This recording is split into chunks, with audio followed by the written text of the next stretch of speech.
लक्ष्मण हाके यांनी जरांगे पाटील यांच्यावर सडकून टीका केली आहे। लोकशाहीतील पवित्र आणि सर्वात ताकदवान हत्याराचा खेळ खंडोबा जरांगे पाटील यांनी केला असल्याचं त्यांनी म्हटलंय।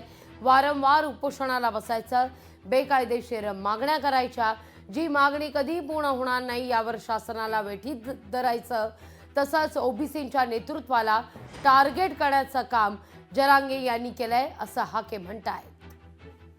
तर बांटिया समिती बोगस असून बांटिया समितीच्या शिफारसी लागू केल्या तर आंदोलन करू असा इशारा सुद्धा हाकेंनी दिला आहे।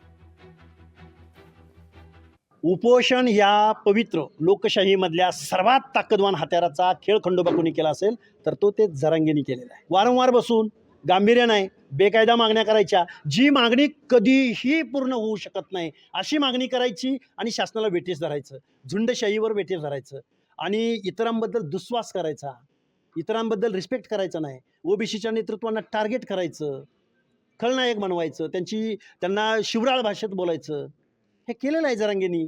त्यामुळं आम्ही या गोष्टींना विरोध करू, आम्ही संविधानाची भाषा बोलू, आम्ही हक्क अधिकाराची भाषा बोलू आणि अशा प्रवृत्तींना आम्ही निश्चित विरोध करू। आज बांटिया समितीच्या द्वारे, बांटिया समिती ही बोगस समिती आहे, तिला कुठलाही घटनात्मक अधिकार नाही आणि या समितीनं कुठलाही सर्वे न करता जे ओबीसीचं प्रमाण 38% दाखवलं आहे आणि त्या आधारे पंचायत राजमधल्या 56,000 ओबीसींच्या जागा 38,000वर येऊन पोचलेल्या आहेत।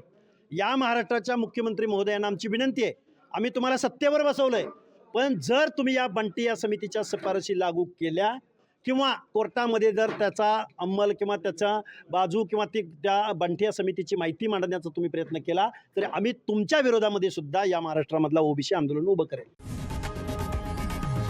लोकशाही मराठी ऐका, पहा, जागरूक रहा।